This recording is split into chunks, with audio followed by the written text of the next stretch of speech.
అందరికీ వందనాలు. నా పేరు అరుణ. మేము జమ్మలమడుగు నుంచి వచ్చాము. నాకు మ్యారేజ్ అయ్యి 3 years అయింది. అమ్మ ఇక్కడికి వచ్చిందనమాట.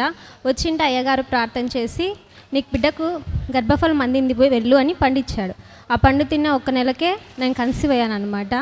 ఆ కన్సీవ్లో నేను స్కానింగ్కి వెళ్ళినప్పుడు కౌలలని చెప్పారు. 2 కౌలలు ఉన్నారు మీకు అని చెప్పారు. చాలా సంతోషపడ్డాను. కానీ ఉంటే 2 ఉంటారు, లేకపోతే 2 వెళ్ళిపోతారని చెప్పారు. చెప్పిన ఒక 3 months పడిన తర్వాత ఒక బేబీ అబార్షన్ అయిపోయింది. ఈ బేబీ కూడా ఉండదని నేను బాధపడుతూ ఉన్నప్పుడు అమ్మ మళ్ళీ ఇక్కడికి వచ్చి ప్రేయర్ చేయించారు అయ్యగారితో. అయ్యగారు అరటిపండు ఇచ్చి పంపించారు. అరటిపండు తిన్నప్పుడు బేబీ నిలబడింది, హెల్దీగా ఉంది. 8 months వరకు బాగా జరిగింది.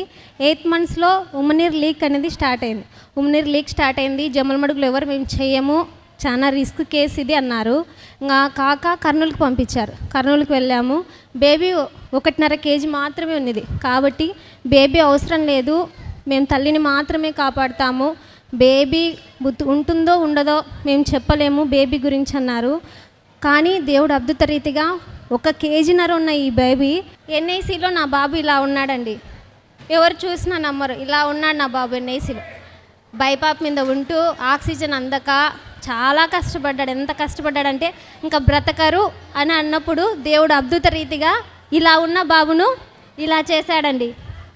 దేవునికి సమస్త మహిమ కలుగును గాక. ఆమేన్.